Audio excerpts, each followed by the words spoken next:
Hello and welcome to the Game Theory Podcast. I'm your host, Sam Vecini. We are presented by The Athletic. Today on the show, Adam Spinella is in the building, and we're going to dive deep on the NBA playoffs as we have often done throughout these last 4 weeks. Adam and I are going to start on the weirdo, fun, wild Boston Celtics, Philadelphia 76ers game. James Harden goes for 42 points and 9 assists in order to bring the 76ers back. He makes 2 clutch shots at the end of the fourth quarter and overtime to bring the Philadelphia 76ers back from the brink of a 3-1 deficit in that series to tie it at 2-2. Then we're going to do a deep dive into the Los Angeles Lakers defense against the Golden State Warriors in game 3. Really, really impressive run, I thought, from the Los Angeles Lakers, in part due to some incredibly impressive schematic adjustments that I thought Darvin Ham made. We have talked a lot on this show throughout the season about questions I have about Darvin Ham.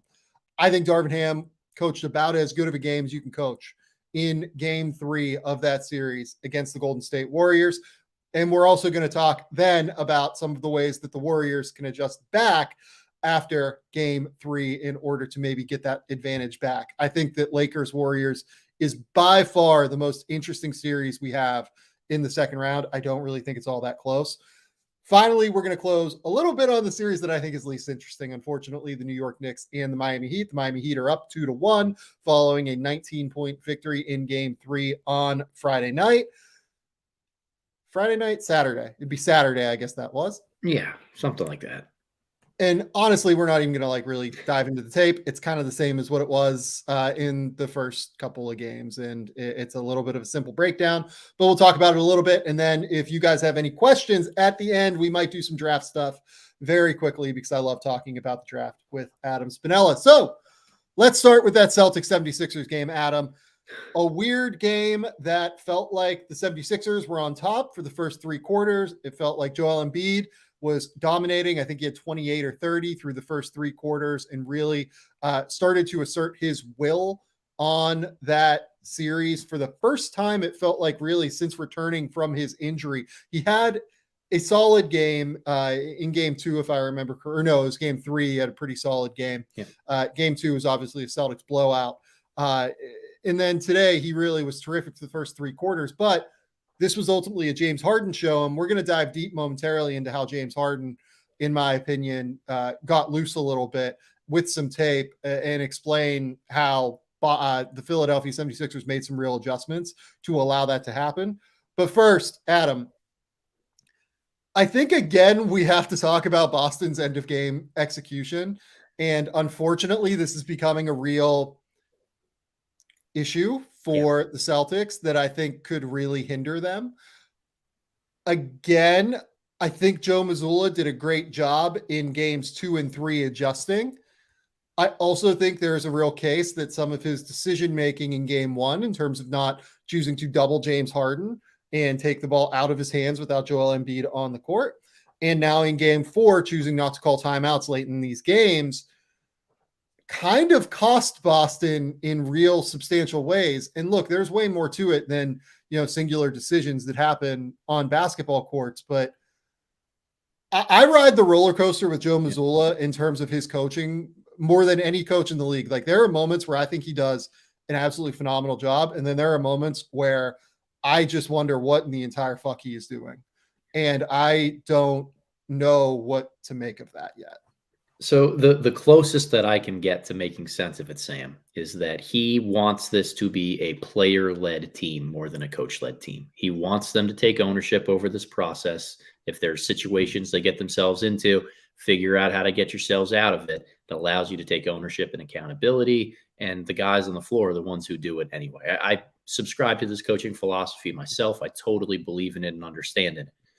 I think that there's a limit to where that goes, though. And if there's something we've seen throughout the entirety of this Celtics season under Mazzulla's tenure, it's that he is always deferential on timeouts. He does not want to call them if he can help it. He'll let opposing runs go on a little bit longer than some other coaches will. And we saw here at the end of the game, he's not always going to call the timeout to organize them tactically. Now, at the end of regulation in a tie game, can certainly understand it a little bit more, right? That there's no need to let the Sixers make any defensive substitutions and get the right guys on the court to defend you, or maybe take something away and really put it in a better scouted situation for the defense.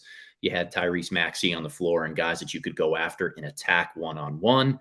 And if you don't score, you're going to overtime. So you're not losing the game by not calling a timeout. When you're down one, the situation is very, very different. And with, I think, 18 seconds to go on the clock, for the Celtics to not even get a shot off, it sounds so easy to pick apart the result of this, right? To say they got a good look in regulation, so good call. They didn't get a shot off in overtime, so bad call. But it's about the process. As a coach, you have to be prepared and know exactly what you do so your guys are prepared for it every single time. And that is where we're starting to get the inconsistency with Mazzulla. There are times he wants to bite his tongue. I thought he did a great job of adjusting in games 2 and 3 and making things happen for his team. Would have liked him to keep up that momentum in the late part of the game today, because I think the Celtics really needed him to do so. Yeah, I generally agree with all of that. And yet I thought that some of the buttons he pressed in the fourth quarter were really, really impressive. And in part, I think that fourth quarter run was, I don't know about led, but it was really brought upon, I thought, by Al Horford playing incredible defense in that little run there.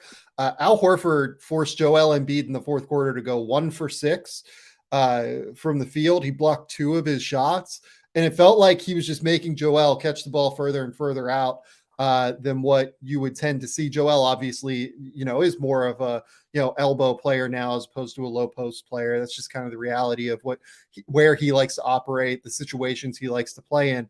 But I thought Al Horford did a really good job in the fourth quarter of making life harder for Joel Embiid. But I thought that there were a couple of very key adjustments that Doc Rivers made throughout the course of this game, and really just from the start of this game, in order to bring the most out of James Harden. But I think also that might have kind of gassed Philadelphia a little bit late. So obviously the first one is to shorten the rotation, right? No Jalen McDaniels in this game, which was an interesting decision that I thought really paid dividends for reasons we'll talk about when we dive into James Harden a little bit here. And then on top of it, we've seen Montrezl Harrell like a couple of times in the playoffs. Still no Shake Milton at this point in the playoffs. An 8-man rotation, and realistically, it was a 7-man rotation because they were just trying to get like a couple of minutes here and there for Paul Reed. I believe the start of the second and the fourth quarters, if I remember correctly, in terms of the exact time that they gave Reed, like 2.5 minutes, 3 minutes at the start of each quarter there.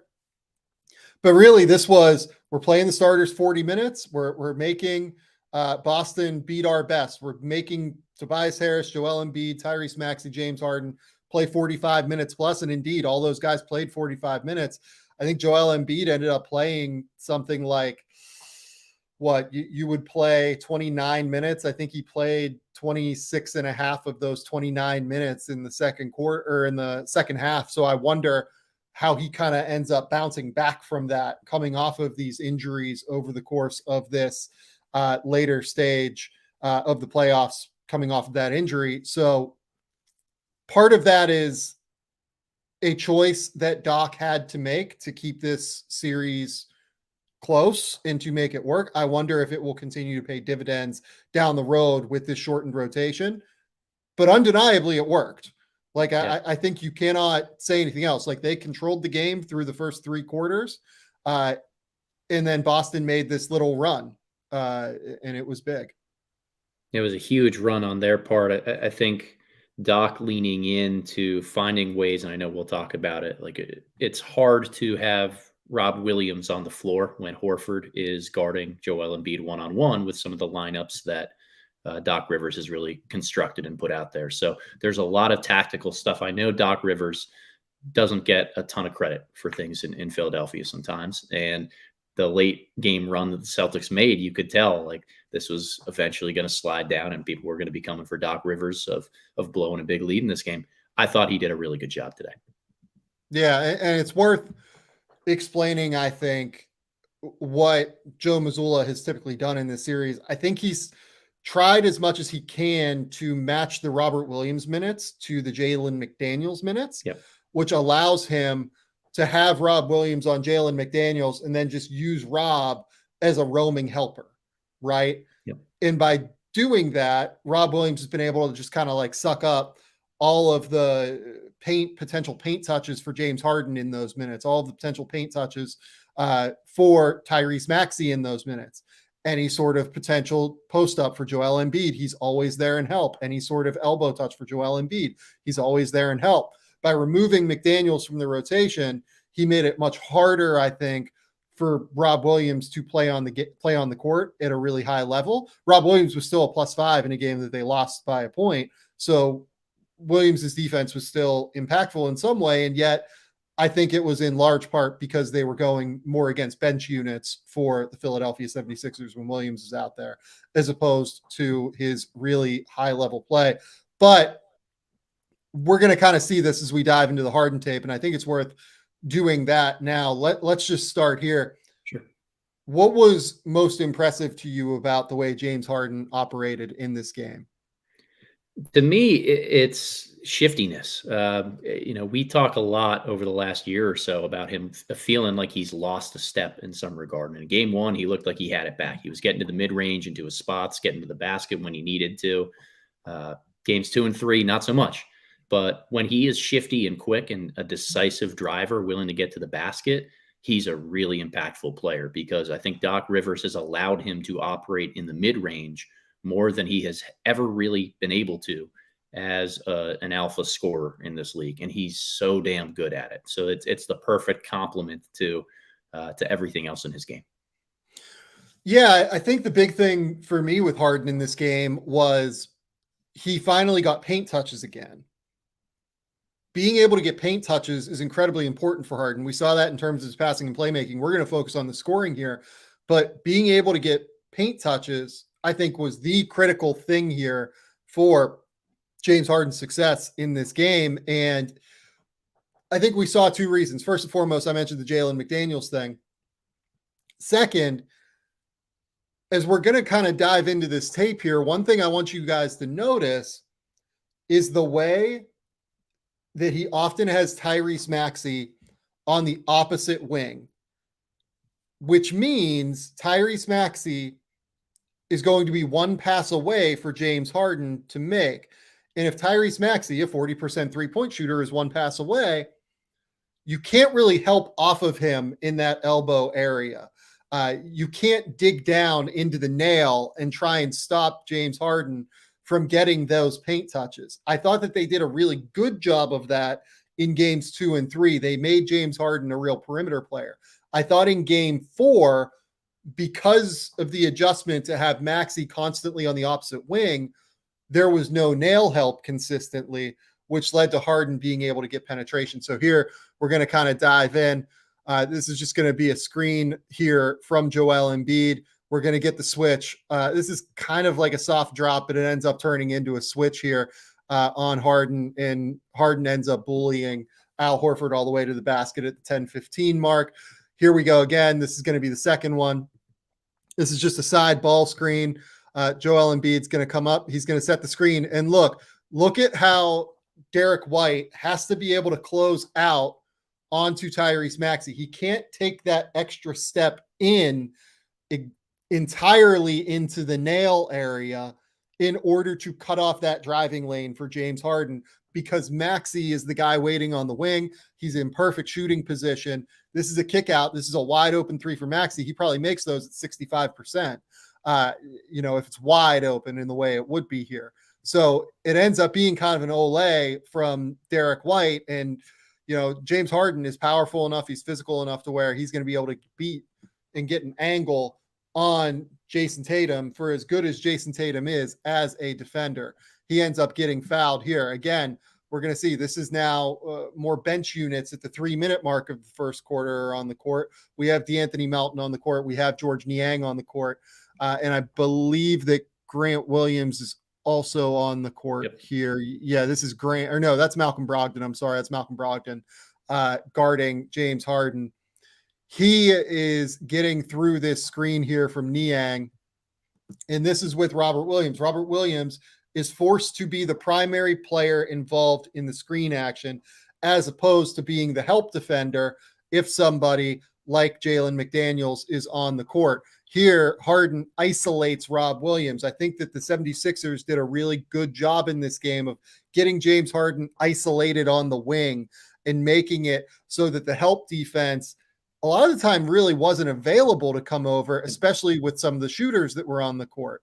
So here, again, Malcolm Brogdon isn't really able to dig down into the nail, as you'll see as we're rewinding, because, again, he has George Niang one pass away. So he kind of goes for the little stunt more than the help, and that's just an easy drive through there by Harden. Harden gets all the way to the rim. That's a finish. Here we go again. This is just a high ball screen here. Paul Reed's going to come up involving Robert Williams again. Robert Williams switched on to James Harden. Here we go again. This is just, I think that what you'll see here is that Maxey is actually not on the court on this possession. It's Melton in for the opposite wing, which means Jaylen Brown is probably going to be able to help onto the nail a little bit more substantially there as he rises up onto the wing area. Instead, Harden just decides to hit the step back. Harden is one of those guys that I think gets a really bad rap for not being a high-level processor of basketball. I think he's an incredible processor of basketball in terms of like spatially what's going on the court. And he takes a really, really early shot there. Another thing that the 76ers did a little bit more often in this game, I thought they set higher ball screens up the court, almost a half court, a little bit more often to get James Harden in space. Again, this is Rob Williams involved in the primary action here. By setting that higher up the screen, you're forcing Williams to kind of be in an even deeper drop than what is normal. He gets downhill. If Harden's downhill like he is, it's just going to be really hard. Brogdon ends up recovering, and this is where you wanted to talk about some of the mid-range stuff from James Harden. I mean, I think Harden did a really good job here. This is paint. These are paint touches. This is perimeter penetration. And then this is a mid-range shot, but it's from the paint is the key. It's a shorter mid-range shot where he's going to be able to use his touch and actually be able to score. Well, and the huge part about it here is when he comes off with these screens and he sees Rob Williams there, he wants that switch. We saw it in the possession earlier where he shot the three over the top of Williams. Like when he comes off these high ball screens, he wants to force Rob Williams to switch. And all that Rob keeps doing is retreating. Harden just takes the space. And the fact that he's such a lethal mid-range shooter means he doesn't have to get all the way to the rim here. He can just play the cat and mouse game, see when he has the advantage to rise into his shot and take it every time. Yeah, 100%. And that's at the 10-20 mark of the second quarter. Now we're at the 10-minute mark of the second quarter. James Harden here. He's going to take this high ball screen from Paul Reed, a fairly good screen from Paul Reed, which is sometimes hit or miss. And again, it's Robert Williams. This is why Robert Williams didn't seem to play a crazy amount, in my opinion, in the second half. It's because there was not someone for him to be the help man and the roamer off of. And because of that, they had to play him just straight up in ball screen actions. We're going to talk a lot about this in the Lakers series as well. Forcing Rob Williams to be the man in ball screen actions by shortening the rotation, I think was really, really smart. There you go. You see just like a little hostage dribble there from James Harden after the high ball screen against Grant Williams. And that little hostage dribble gets Harden to his preferred left side, which allows him to get into that little paint floater again. Paint touches. That was the key for James Harden in this game, getting more paint touches. 8.5 minute mark now of the second quarter. Paul Reed's going to come up. He's going to set like almost like a little somewhere between a step up screen and like a normal screen, right? 45-degree angle. And then he just flips it again. He gets that little bit of space on Brogdon, gets that paint touch, gets that mid-range shot again. Note again who the big man is there. It's Rob Williams. Rob Williams as the primary man in ball screens isn't always the best bet for the Boston Celtics. You really want him to be the roamer on the backside more often than he is the primary pick and roll defender. Yeah, and that was an adjustment that started a year ago for the Celtics. Ime Udoka always did a fantastic job of finding ways to switch with everybody else on ball screens and then have Rob Williams be on the back line to clean things up. Mazzulla seems to have continued that, and he's got to tinker with a couple things ahead of the rest of the series to find ways to make that happen again. But Philly, great job recognizing that preference and really attacking it. And if you remember, one of the things I talked about actually in game 3 in terms of the adjustments that I loved from Joe Mazzulla was playing small more often, playing those 5-out lineups that really stretched out the Philadelphia 76ers. The other problem with the Rob Williams lineup right now is it doesn't stretch out the 76ers at all in terms of 5-out offense, for allowing Joel Embiid to stay a little bit closer to the basket a little bit more often. A lot of those plays came with Paul Reed on the court, of course. But I think that, I think 9 minutes of Rob Williams' time today came with Joel Embiid on the court. So it's a tricky mix and a tricky blend that I think Mazzulla is going to have to find. But I think that more often than not, going smaller is going to be their ticket in this series. End of the second quarter here, Joel Embiid's going to come up. He's going to set a screen. They're going to get the Al Horford switch. And this is just a sidestep 3 from Harden. When you get him going like this, he's going to start to knock these down and he's going to really start to feel it. Again, though, this is a switch where they have Jaylen Brown on the weak side. You have Malcolm Brogdon there, and you have Marcus Smart essentially at the nail, like all the way past the nail in terms of help, because they're, Joel Embiid is beyond the 3-point line and they're happy with Joel if he's taking 3-pointers. So you're seeing here again, when the nail help is there, Harden is stepping back. When it's not there, he is going to try and drive and get that paint penetration. Here we go again. This is actually the antithesis of what I just said, funny enough. He just gets that separation on Marcus Smart at the 10:30 mark of the third quarter. But the thing I wanted to point out here again is look at how he's isolated on one side of the court with no help. Again, this is really, really smart stuff, I think, from Doc Rivers to get him isolated on his own, one-on-one, has an entire side of the court to himself. Again, you will see here, though, that he has Maxey as that wingman, where opposite wing, it's going to be hard for Tatum to come all the way in and help. He doesn't take it here. He just gets that separation from Smart, makes the shot at the 10:30 mark of the third quarter, 8-minute mark of the third quarter now. Embiid's going to set that high screen again, and that's going to allow Harden to get downhill against Horford. Here we go. He's just at the elbow. Now he's going to string out Horford, and that's just going to be really tough. And again, because Maxey is your man on the opposite wing, you don't have that nail help against Al Horford. Going to be really hard for Al Horford to be able to stay in front. He does an okay job forcing the mid-range shot, but with the way Harden's playing, that little 12-foot mid-range jumper is going to be money every single time today. Again, here we go. Emptied outside, essentially. Runs that little ball screen action. And I believe that's Jaylen Brown. As soon as Harden recognizes that this is essentially going to be an ice coverage here, he just knows that he can walk into this 3 because Horford's going to have to take that slight step back. Walks into it. 3 curtains again for Harden. 8-minute mark of the fourth quarter now. Harden's going to get this ball. He's going to reverse it out to Melton. Melton's eventually going to reverse it back to Harden. Here we go again. Maxey comes up to opposite wing. Every single time we're seeing it. Maxey, opposite wingman, makes it so the nail help isn't going to be able to come. Doesn't come all the way there. Easy floater again for James Harden, right? So here, 2:35 mark of the fourth quarter. James Harden isolated on Jaylen Brown. Tyrese Maxey again as the man on the wing. I think Jaylen Brown was like okay on Harden today. Like, I don't think he was disastrous by any stretch. But again, the Celtics need to find a way to be able to bring that nail help against Harden, or else it's going to be really easy for him to get into the paint like this. And it's so much easier said than done. I think that we can conceptualize, particularly when there's an empty side. So they clear out the entire left wing for Harden and all 4 Sixers and 4 help Celtics are on the other side of the floor, like you can more easily send help to the nail and scramble out and rotate over to Maxey and then retreat back to different matchups.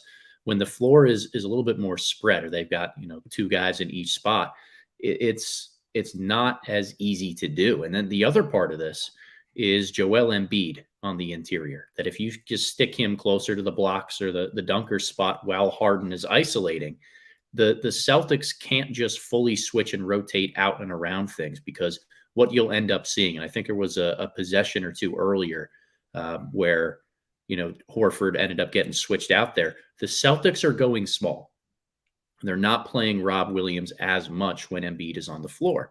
So the result of that is when Horford is switched onto James Harden at the point of attack, there isn't that size on the interior that can switch onto Embiid, deal with him on the glass, take any of that away. So the Celtics all have that rim pressure gravity that they still have to account for to take away the reigning MVP. So it's not just as simple as winning the nail. You have to be aware of the next domino that falls as well.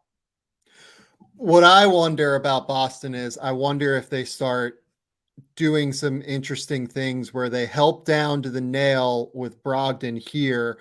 And anytime that PJ Tucker is on the same side as Maxey, which we've seen a couple of times in these clips. Yep. I wonder if what they do is they bring that nail help from, in this case, it would be Malcolm Brogdon. And then you basically force the corner man, if Tucker's in the corner, just to rotate up to Maxey to be ready to contest that Maxey shot and just leave PJ Tucker in the corner and see if that works. The adjustment there would be to take PJ Tucker off the court. But if you do that, then you don't have a primary defender for one of Jaylen Brown or Jason Tatum. So you probably do get an advantage there. It's going to be interesting to see how Boston counteracts this. There are a couple of things that you could do, though, I think, that could at least allow that nail help to come again. Here we go. This is actually a small on small action here at the top. Early screen from Tyrese Maxey to try and get Harden switched on to Malcolm Brogdon. And then we've got just a drive here. This is just kind of easy from James Harden. This is one of the easier ones. It feels like that early screen just gets the advantageous mismatch for Harden. Harden comes. And again, it's really hard to help off of Tobias Harris. Tobias Harris is, again, 40% three-point shooter, especially wide open from the corners. He's probably going to knock that down. It's hard for Tatum to do anything more than stunt there. Realistically, you probably need someone rotating over from the weak side there. But when someone just gets beat off the bounce like that, it's just hard for any help defender to really even realistically get there. So there, Harden gets all the way to the basket. Easy finish. Finally, another small on small screen to try and get that Brogdon matchup. And instead of just attacking it, he's going to get the Horford switch this time at the 22nd mark of the fourth quarter. And this is the advantageous matchup that Harden looked for the entire game. Again, Maxey opposite wing here. Have Tucker on the opposite side of the court to Maxey, which means the option isn't even there to give nail help and then send the corner man up and force Tucker to be the shooter. Just really, really smart, I think. Positioning. It's not even like really schematic or anything like that. This is just spacing and positioning your guys in advantageous situations that really makes it work at a high level. This is just the floater that ties the game for the Philadelphia 76ers. Really, really well-spaced, well-positioned. I like the Smart comes over and tries to double basically off of Tucker late. Make Harden make that pass to PJ Tucker if you have to, I think, especially cross corner. I think that's a really, really smart play there from Marcus Smart, but it doesn't matter. And then this one, some of the things that you might notice a couple of times throughout this game. I'm trying to find a couple here where I kind of noticed that Jaylen Brown occasionally was giving some same side help a little bit more often than what you would like to see. So is this one going to be one? No. So here you're going to see a late same side help from Jaylen Brown. He's going to come over off of DeAnthony Melton. That's like right as Harden is kind of rising into his shot, though. Not that bad of a choice from Brown, but he does leave DeAnthony Melton open, one pass away. That's a pass that James Harden can certainly make, right? There were a couple of moments throughout this game where it did feel like Jaylen Brown kind of helped same side a little bit more than maybe we should have seen. And here, what we're going to see, Harden's going to inbound the ball to Embiid. You assume that this is just them trying to get Joel isolated on the block to try and tie the game. And indeed, I think that was the goal. Yeah, well, I think that Harden talked in the post-game interview about maybe turning this into a handoff in a two-man game action with the two of them, but Jaylen Brown initially was kind of top locked on him. So Joel just kind of turned it and went towards the middle of the floor for that elbow isolation. I buy that. That makes sense. Jaylen is top locked here, as you can see. That makes a lot of sense. And just space Harden to the corner. Yep. Yeah, that's a good move by Harden there. I agree with that move.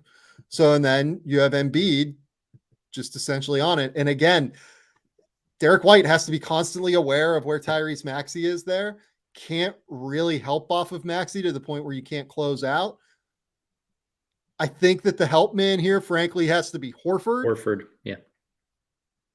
Not Jaylen Brown. Doubling same side off of James Harden, who is on fire today. And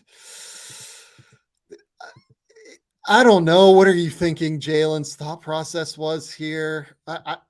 I kind of couldn't believe he did this. Yeah. Just like kind of a brain fade, we think. Yeah, I think it's just trying to make the play instead of making the right play. You know, my first boss that I worked for as a coach always used to say, mismatches don't kill you, uncontested shots do. And that's the biggest way of trying to get guys to stay disciplined. Like, don't leave somebody who's wide open time and time and time again, particularly James freaking Harden. I mean, after all the clips we've just watched, this guy's on fire. You can't leave him. And the interesting thing here is that, like, the ball is like still not inbounded. This is still like the beginning of this set, right? It's pretty clear to me that Al Horford is supposed to be the help man here. They have him on PJ Tucker, right? Like, he is supposed to be the guy that is in like help responsibilities here. So they get this Jason Tatum, Joel matchup. And I'm sure that Jalen's thought was like, this is a mismatch. I have to go help. But to me, this kind of needs to be a Horford help, right? Like this, I think if Horford helps earlier, Jalen is not likely to go and help, right? Yeah, so I mean, the first adjustment that I see from Mazzulla is not having Horford on Joel Embiid here. And the big reason for that, I would think, is to prevent Horford from guarding Harden in space. It's what we've seen on all these clips here today. That's where Harden was successful. But Jaylen Brown in the deep corner is top locking Harden. So you're not worried about a switch when you're top locking somebody because you're just not letting him get to that point where he can come off of a handoff or another screen or even catch the ball. So I would have had, if you're going to top lock Harden, I would have had Horford on Embiid right here and try to hold up well at the point of attack because Al was so damn good in the fourth quarter, just winning battles one-on-one with Embiid at the elbows. He was terrific. He's always been that Joel kryptonite. I think this was an adjustment, maybe trying to be a little bit too cute, maybe to try to do something different. It was seriously built around PJ Tucker and the idea of leaving him. But Horford ends up in no man's land. You don't have a great point of attack matchup on the reigning MVP. Undisciplined play from Jalen helping off the corner because he sees how physically dominating Embiid is right now on Tatum, just bullying him to wherever he wants. Like, there are a lot of errors on this play that lead to the result. Yeah, I agree. And the fatal one is the Jalen same side help off of Joel. That wins the game for the Philadelphia 76ers. After, of course, a possession where the Celtics did not get a shot off somehow. I was like kind of blown away by that. 2-2 now going back to Boston. Boston in the 76ers are in a 3-game series. Boston will have 2 of those home games. I mean, I think Boston still has the advantage here. I believe that they should be favored in this series, but I don't know. I mean, I would think the fact that the 76ers had to like really exert a ton of minute load on their dudes in this game might come back to bite them, especially given that Embiid is coming off of a bit of an injury and Harden coming off of an injury in March, plus a little bit older. I would think that having to play those guys 46 and 47 minutes probably hinders them more than Boston having to play Tatum 47 and Brown 44. Do you have, I mean, who do you think has the advantage here moving forward? So, I mean, look, made shots cure a multitude of sins. And this is now the second game where the Sixers have won in overtime or thrilling fashion late, that they kind of feel lucky to escape in some way, and they've needed Herculean efforts from James Harden to be able to win. So I have always said the Celtics do an unbelievable job against Embiid. They just have the right personnel. They have length everywhere. Horford is the best perimeter or elbow defender against Embiid one-on-one that there is in the league right now. So it really does come down to just how well James Harden plays and can he continue to make plays in space. I wonder if Mazzulla adjusts or what he does to adjust. He has to do something right there. And it's not as much the minutes that the Sixers have spent in this game, but they don't have other bodies and other options to continue to adjust to things. This was it felt like an emptying of the clip from Doc Rivers to just get all of his guys on the floor at the same time. And they need to just recapture this magic for 2 of the next 3 games to move on. Yeah, no, I think that's right. Okay, let's take a quick commercial break, and then we're going to dive into the Lakers defense.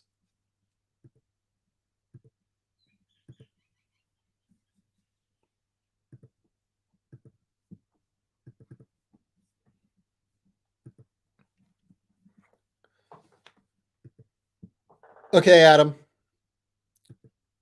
Ready to do this? Let's talk about the Lakers defense here. But first, let's do it.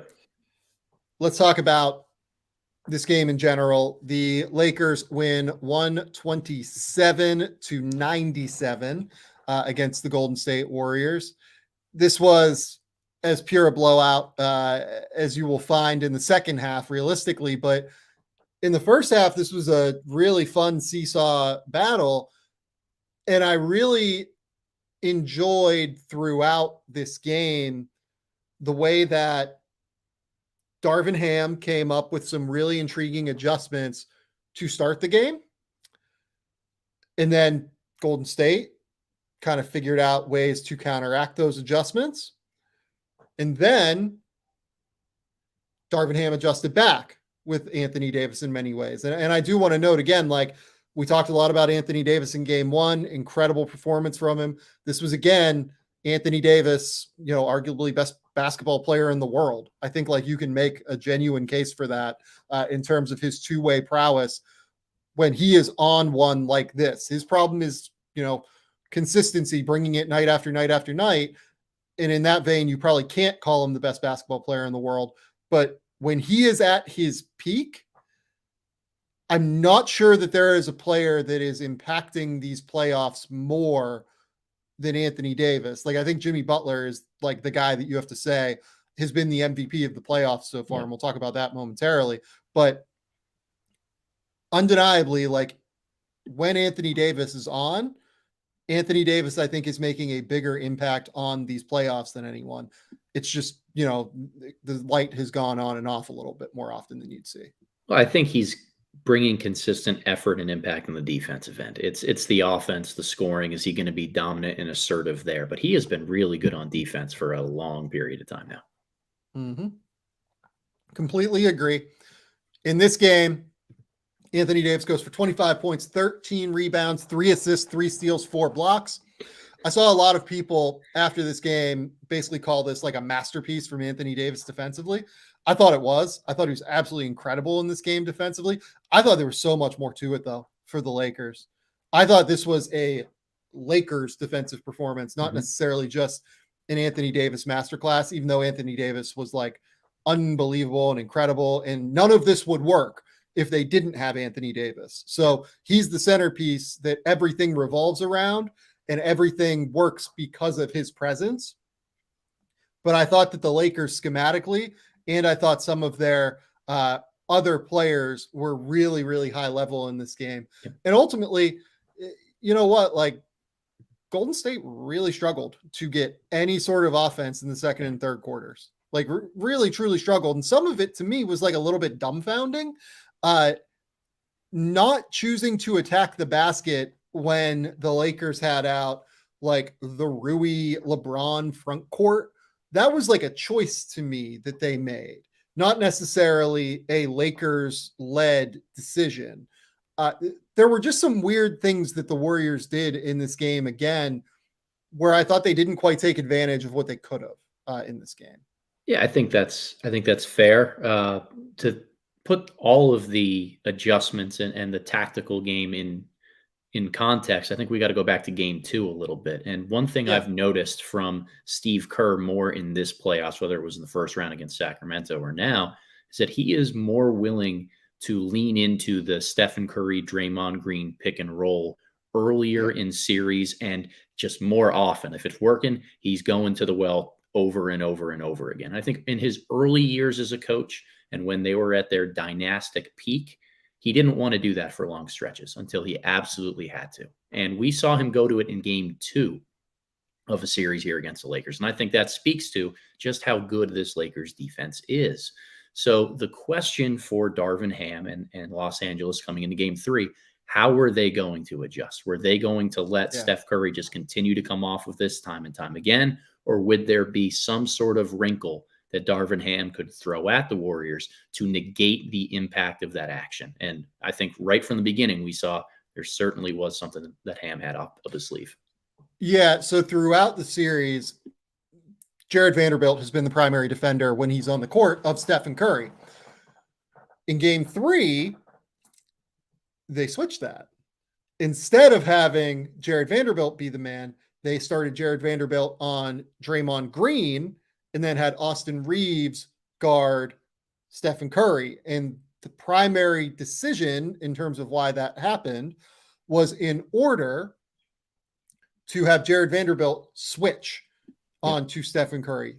Instead of playing drop or playing something else, they forced the switch, which blows up that action in some respect, because part of what makes Draymond Green such an incredible pick and roll player is the fact that he can read and diagnose this 4-on-3 better than maybe anybody in the NBA. Yep.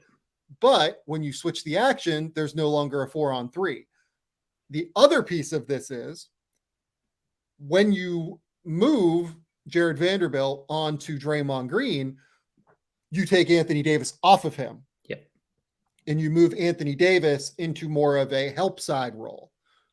And that, I think, was the big key in this game. I thought Anthony Davis was absolutely phenomenal as a help side defender and just completely bottled up everything that the Warriors wanted to do. I know that there was a big discussion about the free throw disparity in this game and like what the free throw disparity looks like in this series. The Lakers, I think, had twice as many free throws than the Warriors in this game. Part of that is because the Lakers attack the basket constantly. That's what they do. And because in game 3, Anthony Davis was there waiting constantly at the rim and dissuaded the Warriors from attacking the basket. I think that is the biggest, like, free throw results should not be even every game when the strategy is drastically different. And one strategy results in more attacking of the basket and the other strategy results in a more perimeter-based game. Yeah, like Sam, I'm so sick of hearing all these complaints about free throw disparities in individual games. Like the Lakers are constantly driving and trying to get to the basket. Like they're constantly putting pressure on the rim and they have big physical drivers. They've got guys who know how to use their body. Like they're going to get to the line more. They're the leaders in free throw attempts because they're aggressive and that's their play style. And the Warriors, they shoot a decent amount of threes. They're a lot more skill and space and try to move the ball to find the open guy and take the right shot. They also, how many years in a row have we seen the Warriors will back cut or have somebody who circles through the lane and instead of taking a contested layup, throw it out to the perimeter to try to take a 3? Like, that's been their MO for a decade. We should not be surprised when the Lakers shoot this many more free throws than them. I don't buy it. Yeah, the Warriors are dead last in free throw attempt rate this year. The Lakers are second in free throw attempt rate this year. You would expect the Lakers to get more free throws than the Golden State Warriors. Let's dive into the tape, though, here. Okay. And kind of jump into some of what we're talking about in terms of these actions, right? So this first clip here is going to be, as you can see, Austin Reeves. This is, why did I grab this as the first clip? This is not exactly the switch on the handoff here. Oh, yeah, because this is JaMychal Green setting the screen, not Draymond Green. Okay, so this is at the 10:45 mark of the first quarter, and Austin Reeves is guarding Stephen Curry. Jared Vanderbilt is in the corner guarding Draymond Green. Anthony Davis is guarding JaMychal Green, who is currently setting a screen for Stephen Curry. Here, what you're going to see is throughout the game on Stephen Curry, and this starts from the beginning of the game, the Lakers wanted to stop Stephen Curry from getting walk-in pull-up threes if Anthony Davis was involved in the primary action. Anthony Davis is playing high in essentially like a flatter coverage. It's not a hedge necessarily. It's not a drop either. They're playing flatter at the level of the screen and basically saying, Steph, you're going to have to shoot over the top of Anthony Davis if you want to get into pull-ups. Okay. So here, Anthony Davis is the man here guarding this screen. He's at the level. They're going to come across, and Steph is going to throw the ball to Draymond Green, and then it's just going to be a little pitch back dribble handoff. And because Jared Vanderbilt is guarding Draymond Green, they just switch this. This is an easy switch, easy communication. Jared Vanderbilt stays in front, blows up what would have been, if they were in more of a drop coverage setting or more of a help defense setting, probably an easy lane to the basket there. But because they're switching, it becomes a little bit more difficult. Steph resets, throws the ball out to Draymond Green, who throws the ball back out to Steph. Offensive set just kind of blows up at the end of the day, right? I believe that this is the same thing again here. Here we go. Draymond out to Steph. And again, there he is. The big thing to note here is Anthony Davis. Anthony Davis is waiting in help because he's not involved in the primary action here. This is something that happened throughout the course of this game. This clip is almost a perfect encapsulation of everything. I remember why I grabbed it now. This is basically a perfect encapsulation of everything that the Lakers and the Warriors were all about in this game when the Warriors had the ball. They switched this action with Draymond Green, Jared Vanderbilt onto Steph, reverse out, reverse back. Again, we're going to see here the primary action. Anthony Davis dropping back at the basket. JaMychal Green not really spacing to the corner yet. He's sitting in the dunker spot. And because he's sitting in the dunker spot, this is just an easy rotation for Anthony Davis.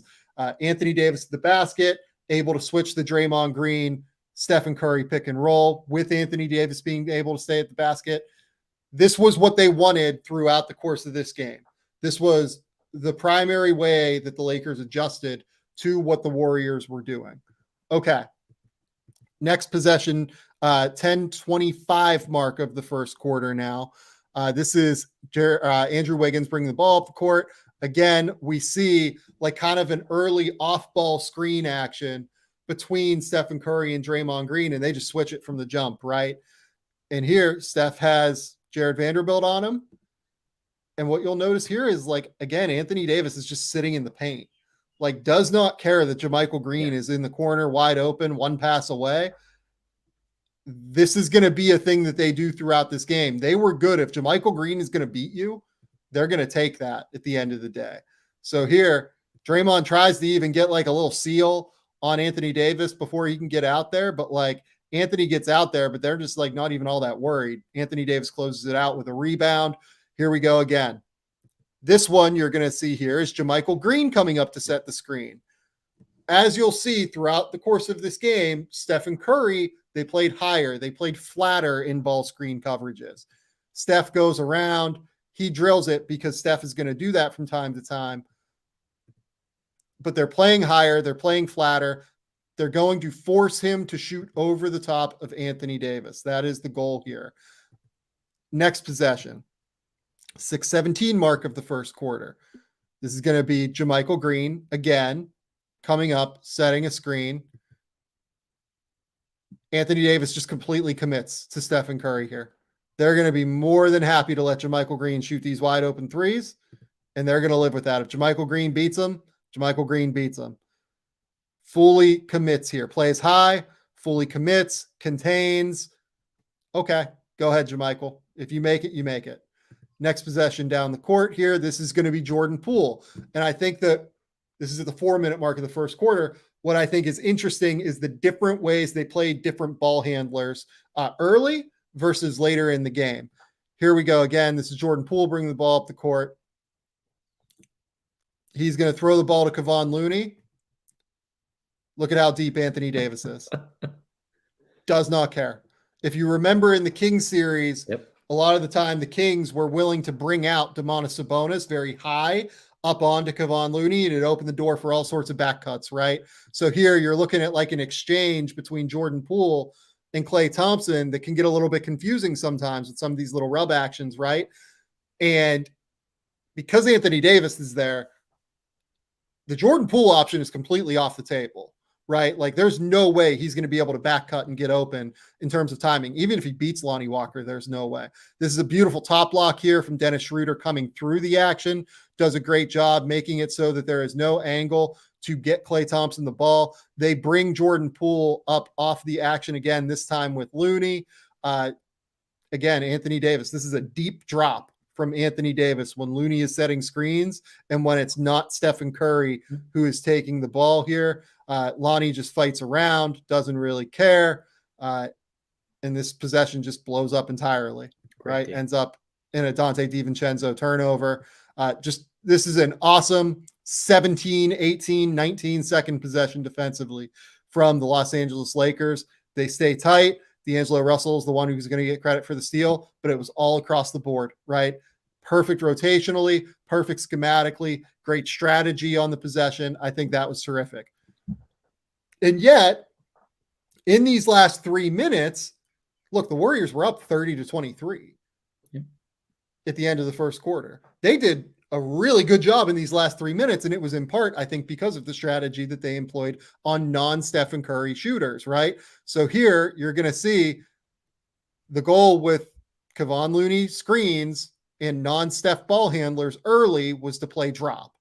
And because of that, Klay Thompson walks into a wide open pull-up three, right? Probably not the most ideal strategy. And how we know this was the strategy is because I think you're going to see it again on literally the next possession. Here we go again. We're going to get a Kevon Looney early screen action here for Klay Thompson. And that's a screen again from Kevon Looney. Again, Anthony Davis in drop. He's just walking into this pull up with a wide open shooting lane, right? That's 24 points now. That's 6 points in a minute there for the Golden State Warriors. And this is where the fun starts now, because the Warriors have taken JaMychal Green off the court and they're rolling. And this is, in my opinion, with what the adjustment for the Warriors should be moving forward. One of Moses Moody, Dante DiVincenzo, or Jordan Poole should be on the court instead of JaMychal Green. I mentioned this is the next kind of proper adjustment after the Lakers adjusted back after game 2. What you're going to see here is because Anthony Davis is guarding Draymond Green here, because the Warriors have gone small, where you have LeBron on Moses Moody, you have D'Angelo Russell on Andrew Wiggins, and you have Lonnie Walker, I believe that is, on Klay Thompson. Anthony Davis is now forced to be the primary man in the screen action. And as we saw last game, look, he does a pretty good job like getting a foot in there to kind of kick that ball. But this is where the Warriors are going to have success. Steph and Dre ball screens where they can hit that little quick pocket pass on the slip action, where they can let Draymond Green diagnose the play, where they can let Stephen Curry diagnose the play. Here, Steph just does a phenomenal job beating Austin Reeves here. Forces the heavy closeout from Reeves. Wide open three from Steph there. That gets it to 37-29. Next possession down at the 8-minute mark of the third quarter. This is where we're again going to see just another Stephen Curry, Draymond Green ball screen. You get the nail help there from D'Angelo Russell to an easy kick out on the same side there. This is why it's often very difficult to nail help or like help deep down and dig down there off of shooters. This is just a kick out to Moses Moody, open three. This is where the lead got to, and then the Warriors went on a 13-0 run, right? But this is the adjustment for the Warriors. They got to play smaller, I think. You got to go smaller. This is where you can schematically beat their defense. Anthony Davis commits there. You have the low man kind of committing into the paint. Wiggins open for three.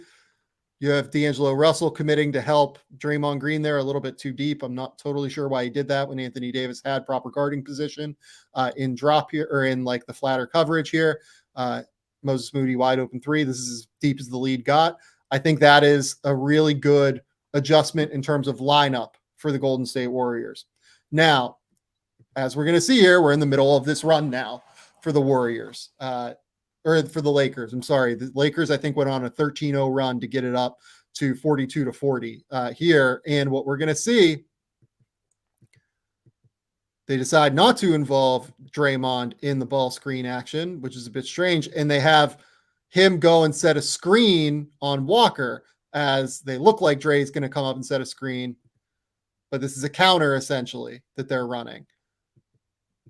Look at how high Anthony Davis is now after the first quarter on Klay Thompson coming off of those screen actions.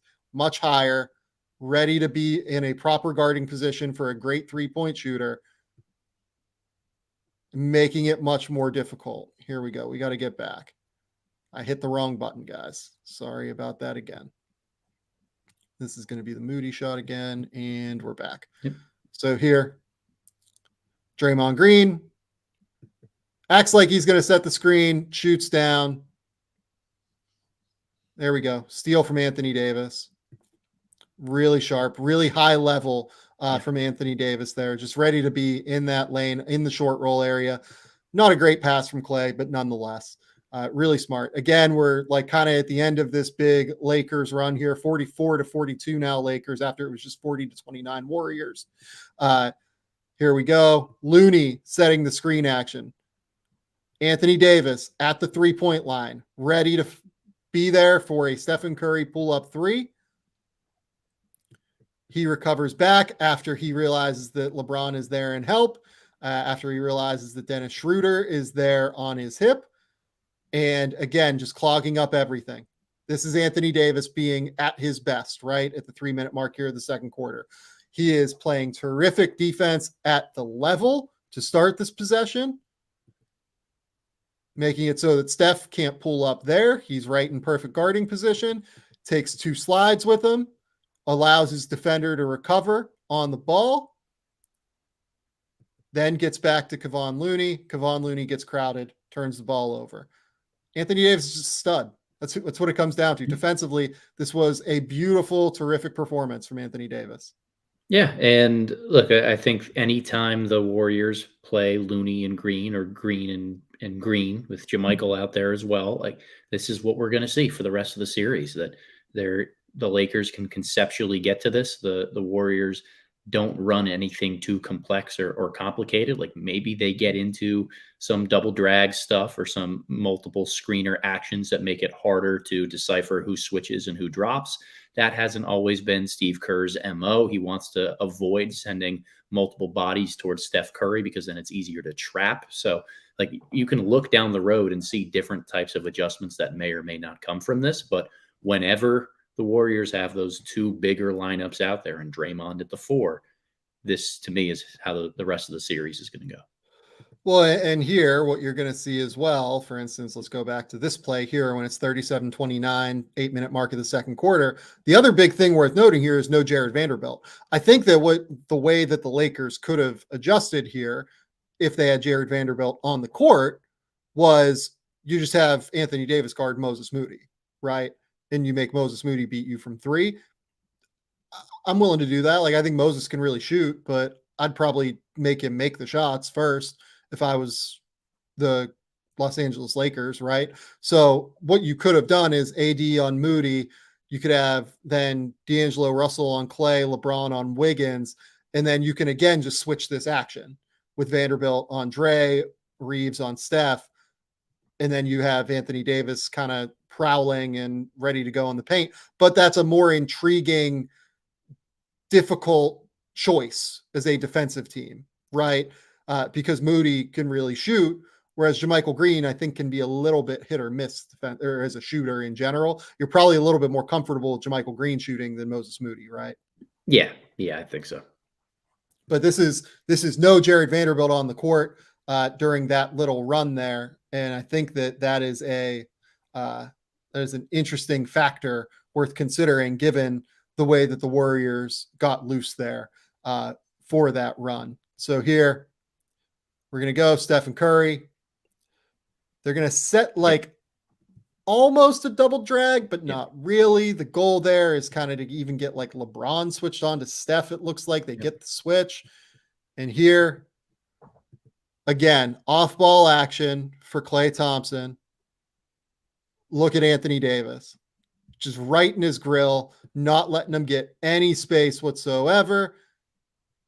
Jared Vanderbilt out onto Clay now. They kind of recover after that was almost a hedge, to be honest, from Anthony Davis. That was the closest thing they ran to a hedge that I saw this game, was kind of Clay coming off of those actions. And here they get the recovery from Jared Vanderbilt, push off from Clay, foul. I don't know, maybe a little bit of a flop, but Jared got away with it. That's what matters. Yeah. So off ball action on the weak side here to start, 9:20 mark of the third quarter. Why did I pull this? This is your classic split action for the Warriors. And I think that this is actually another potential adjustment for the Warriors. This is why I pulled this. They're down 15 here. The Lakers are rolling. They've completely shut off the tap for the Warriors offense. I think that they've scored something like, I think it's like 19 points in 15 minutes or so. So here they get into their classic split action. You're going to see Steph set the screen for JaMychal Green to come down onto the block. You're going to see here the way that the split action works a lot of the time is that they will have Steph then come off of this screen here from Clay and catch on the wing and get an open shot. Instead, they use Steph as kind of a dummy action there and have Clay come down and set a screen for Dre. Dre loops around and sets like another pseudo screen for Clay there. Clay comes around and hands it off. It gets the handoff from JaMychal Green. I like this action as pretty. I love the action. I think it's a great action, but I particularly like it as a counter to what the Lakers are presenting, because look at what it does. It actually engages Anthony Davis here as an on-ball defender, as opposed to being the help man who's just like flying all over the place, right? Now, what I think they need to do here is they need to have Steph shoot toward the middle of the court, basically, during this Clay action. And then they need to have Clay, instead of, running off of the screen and, playing as a handoff. The reason he's playing this as a handoff is because the Lakers are kind of trying to top lock as much as possible. So you play that as the counter into the handoff as opposed to trying to play it as a pass. But I think that if you have Steph then shoot out, instead of using the dummy action there, you do run the dummy action, and then you have Steph run out toward the middle of the court. You can run this action toward the wing instead of the corner. You can still have JaMychal hit that screen there on D'Angelo Russell, and you can pass it out instead of hand off it out. It's not really a way to put it. And you can potentially get a shot, but because he curls there, he gets that contest on the Klay Thompson shot. It's great action. I think it's an interesting counter.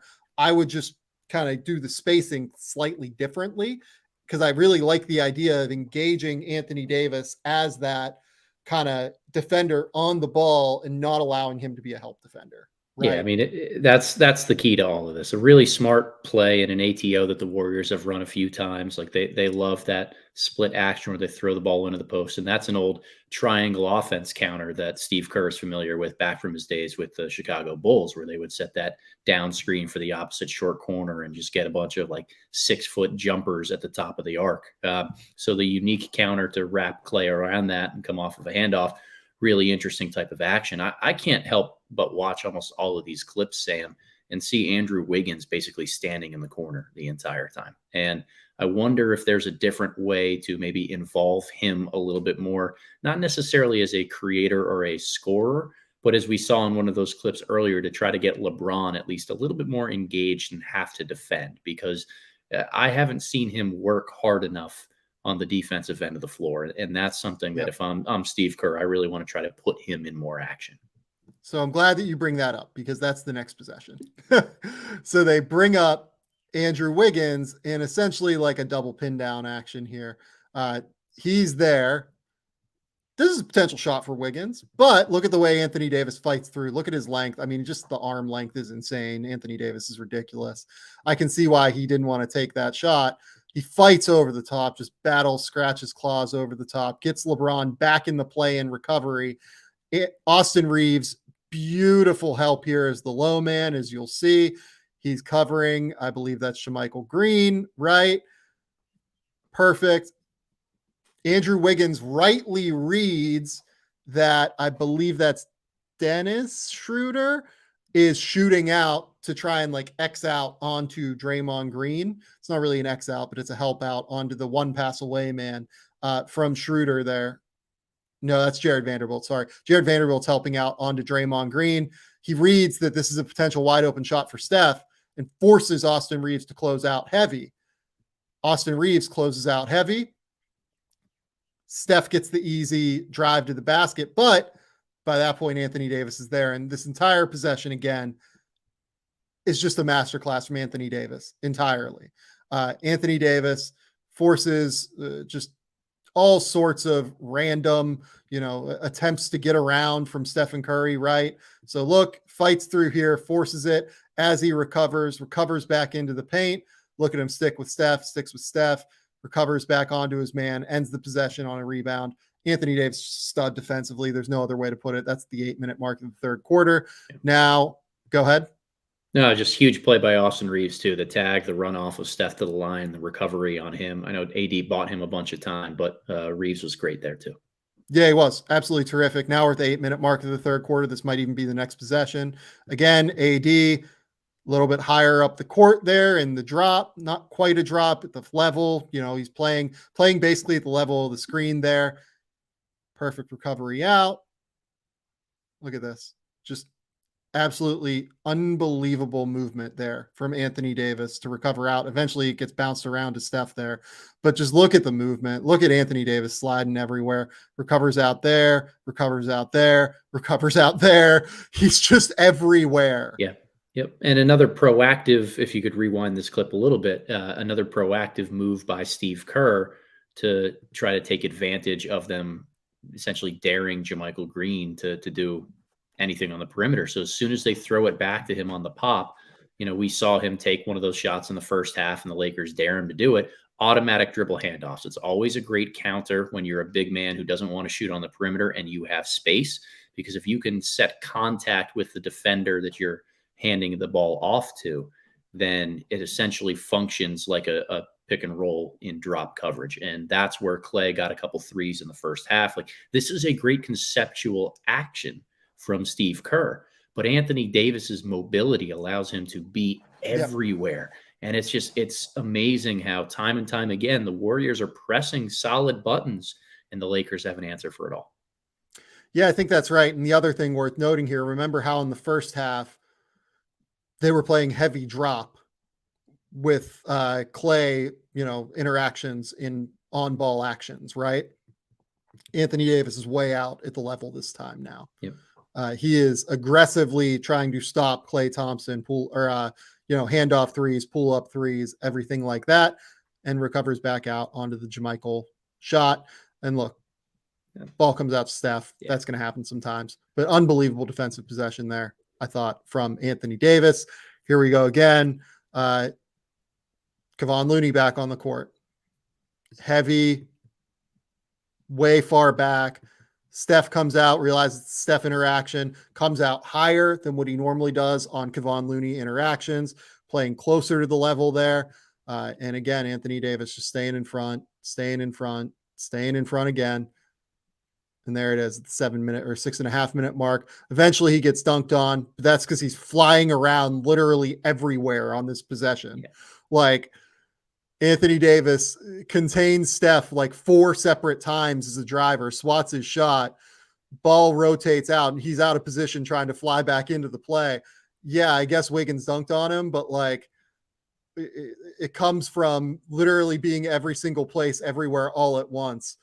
From Anthony Davis defensively. Just an unbelievable Anthony Davis game defensively. He was so good. Yeah. So here, this is Kevon Looney coming up. Again, Anthony Davis right at the level there, right at the level of the 3-point line, throws the ball back to Looney. And again, just very, very deep. Anthony Davis is very, very deep here. Klay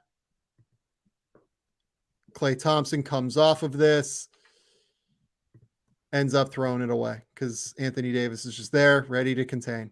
And this is just phenomenal stuff from Anthony Davis. This entire game defensively completely blew up everything the Warriors wanted to do. And particularly one thing we should maybe talk about here is Draymond Green is not on the court for a lot of this in the second half. Yeah. Foul trouble. Yep. Right. Has 5 fouls. This probably looks a little bit different in the second half in terms of adjustments for the Warriors.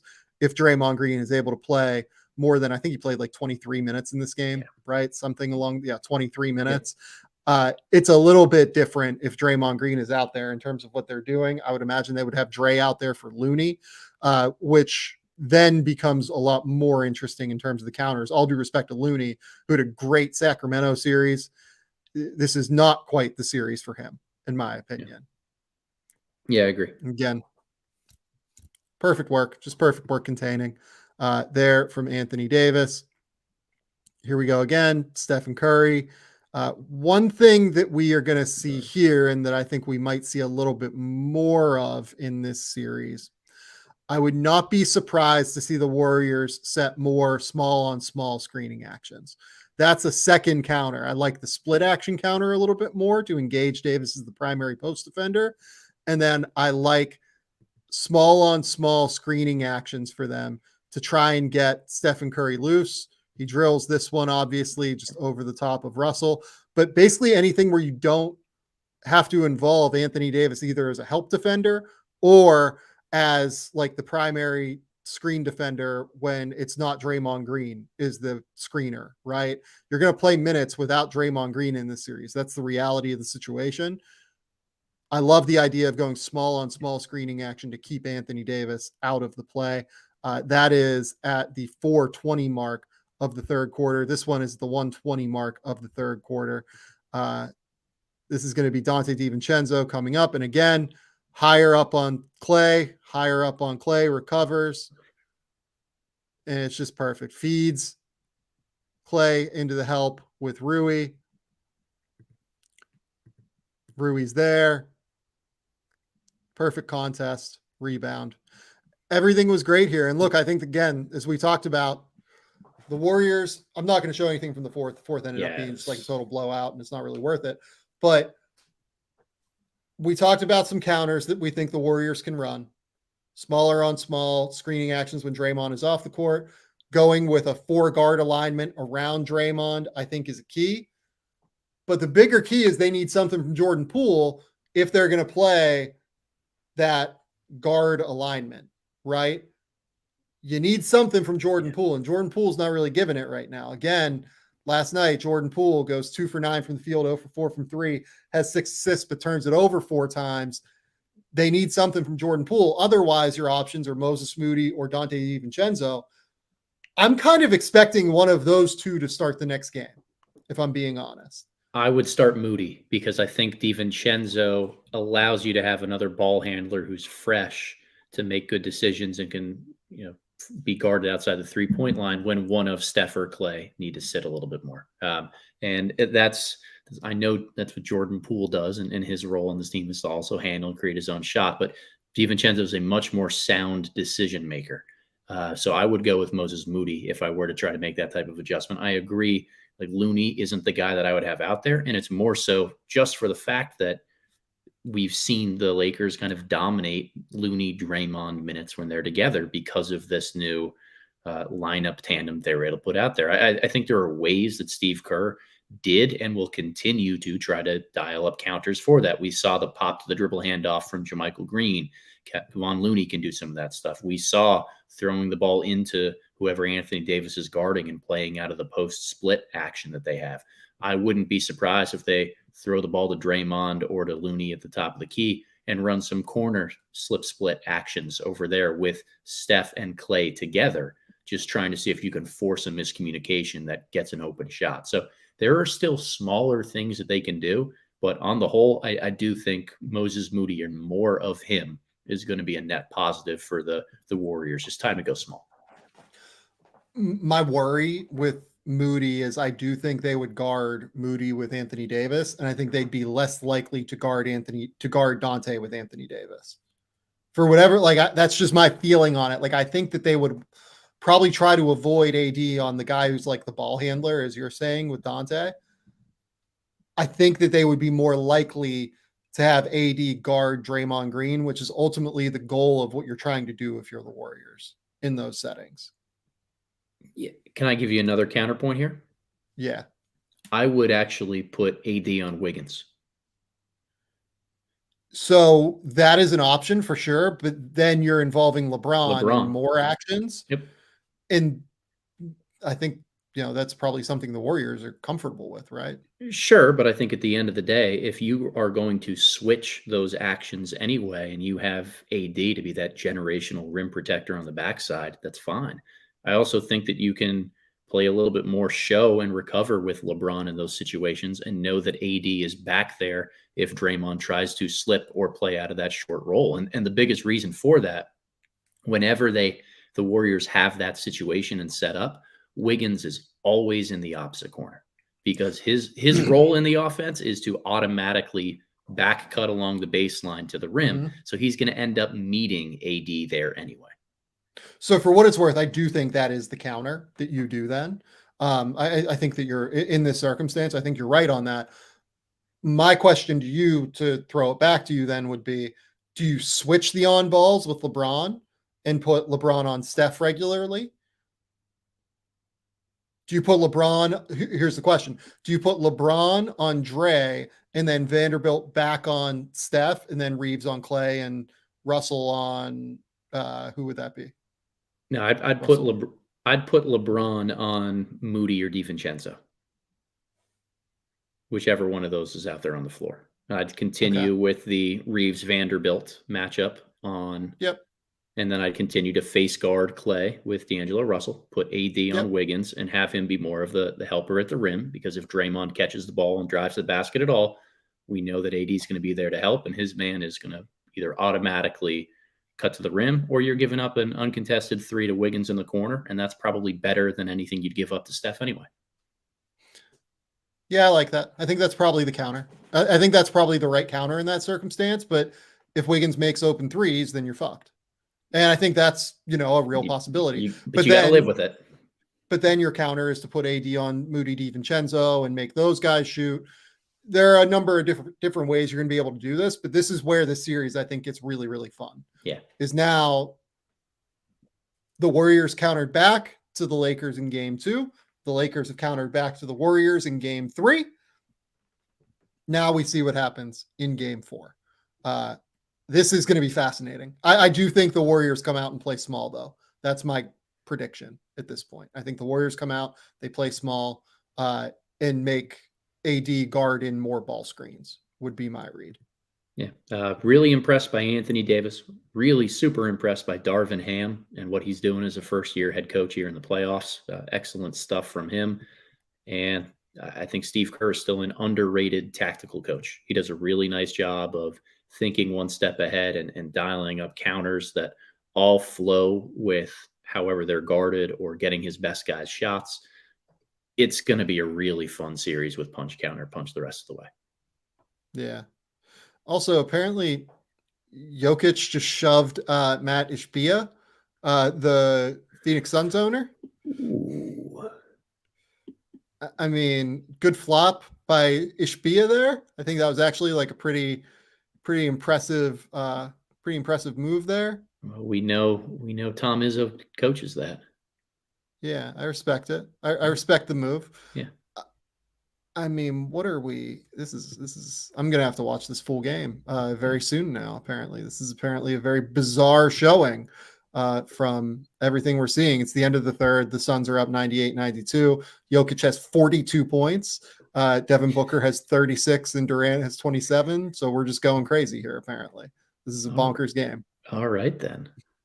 There's a non-zero chance I go live on YouTube again after this game by myself without spins to talk about this, because what in the entire fuck just happened in basketball? Okay, real quick on Knicks-Heat. We think Knicks-Heat, frankly, is like kind of over, right? Yeah. Look, the Knicks haven't made a shot in 4 weeks from three. I don't know what to say. Like they keep missing shots, and Miami is outplaying them in every other stretch. So when you're getting open shots and you don't make them, hard to win. So my reason I say that I think this is a really tough spot for the Knicks is the Knicks have a distinct schematic disadvantage against the Heat because Eric Spoelstra is the best coach in the NBA right now by far. They have a distinct disadvantage in terms of their shooting right now. Emmanuel Quickley is now hurt, has a sprained ankle. Quentin Grimes, it feels like with his shoulder injury, is not quite right in terms of shooting from three. Julius Randle is not quite right now in terms of injury. It seems like he's been kind of invisible in this series. On top of it, that allows the Heat to just completely pack the paint. We're not going to even dive into tape on this because it's just like almost just worth explaining. It allows the Heat to completely pack the paint and make those other guys, Josh Hart, RJ Barrett, etc., beat you from three, Quentin Grimes at times. If you look at the box score from game 3, you will see, Josh Hart 2 for 6, RJ Barrett 2 for 7, Emmanuel Quickley 2 for 8 before he, went down with the injury late. Obi Toppin 1 for 4 from 3, Quentin Grimes 1 for 4. They go 8 of 40 from 3. They lose this game even if they go 14 of 40 from 3 and shoot 35%, which would be your expected number, right? So like the fact, and that was in a game where the Heat shot 22% from 3 and like did not really play well on offense, right? So all of this is just very concerning across the board. If I was a Knicks fan, it feels like the Heat have a very real schematic advantage. They also have the schematic advantage on the glass because if you remember in the Cavs series, part of the way the Knicks were able to generate offense was destroying the defense or the offensive glass. Knicks are a top 5 offensive rebounding team. The Cavs were a bottom 5 defensive rebounding team over the course of like post All-Star break. The Heat are a top 5 defensive rebounding team. So the Knicks also can't get those second chance opportunities. On top of all of these schematic advantages, the Heat also have the best player in the series in Jimmy Butler. And Jimmy Butler was back in game 3 and went off and dropped just a yeoman's 28 points on 21 shots, like a normal game, it seemed like. So it was, what a bizarre game. Yeah, look, the Knicks have Brunson and Randall and Barrett and guys who are their primary options who like to be very patient and play off 2 feet and like half spin and pump fake their way to death when they drive. And Miami is just, as soon as a help defender sees the back of their head, going and sending 2 and saying, we dare you to shoot the ball. And they can't make them. Miami rebounds. Kevin Love throws 1 or 2 outlet bombs a game. Now the Knicks are a little bit more worried about crashing the offensive glass, and they can't necessarily generate all those extra possessions. You have to make shots, and the roster is built in a way with their stars that there aren't other ways to adjust with Barrett Brunson and Randall. Like those guys are who they are. They're deliberate, strong-bodied, want to muscle you scorers. They're not going to dribble around anybody and continually quick finish their way to death. So this is what it's going to be. They need more shooting. Yep.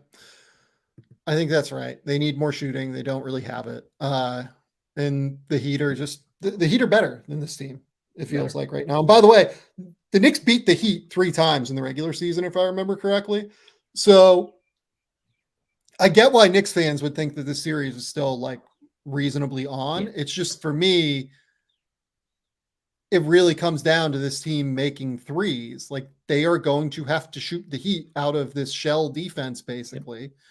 And they're going to need Julius Randle, Josh Hart, RJ Barrett, Obi Toppin, Quentin Grimes to do it.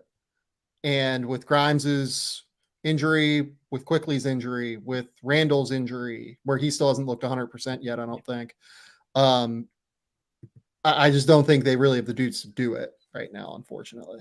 Yep. Unfortunate, but kind of is where it is right now. And the legend of Eric Spoelstra continues. Yeah, I think that's 100% right. You have anything else? Or do we want to get out of here at 125? Nothing really else for me. I got to go find this Jokic shove and this Ishbia flop. It was a good flop. It was pretty good flop. Oof. I was impressed with the flop by Matt Ishbia. All right, I'm bringing it up on my phone. I gotta see this right now. Yeah, I was quite impressed that happened. I'm also not impressed. Like, what are we doing here? Why? Oh, that's a flop and a half. I love That's a good flop. That's a good Matt Ishbia flop there. Okay, Spins, tell the people where they can find your work. Tell the people what's going on. Yeah, this was a lot of fun. Thanks for having me, Sam. You can find me on YouTube with my name, Adam Spinella, on Twitter @theboxandone_, or my Substack, theboxandone.substack.com. A lot of draft stuff coming out this week and moving forward. We are about 8 days, depending on when you're listening to this, 8 or 9 days away from the draft lottery. Cannot wait for that. So exciting time in draft world, and we're in the thick of the NBA playoffs. What could be better? Nothing could be better. You will find out in the episode description if I came back and podcasted on this weirdo Nuggets Suns game by myself after Spins leaves. I will go live after, if this continues to be weird and after I watch this game and like I feel like I have a handle on it. If not, then I will talk about this game probably tomorrow on the next podcast. I will be back tomorrow, certainly, and we'll be podcasting tomorrow about basketball live on YouTube. By the way, go subscribe to the YouTube channel, Game Theory Podcast with Sam Vecini. Over on YouTube, it is the best way to get good podcasting content. There's no question about that. Trying to think what else. I will have a redraft of the 2022 NBA draft up on The Athletic tomorrow. Not tomorrow, the next day, Tuesday, that is. Tuesday, that will go up on The Athletic. That's about all I've got. I'm just diving through Draft Guide now. I'm through like 40 profiles. I'm feeling good. We're rolling right along. Okay. Thank you all for listening. If I'm coming back, ignore this, and you will see that you still have a lot of time remaining in this episode. If not, until next time, we'll talk soon. Bye.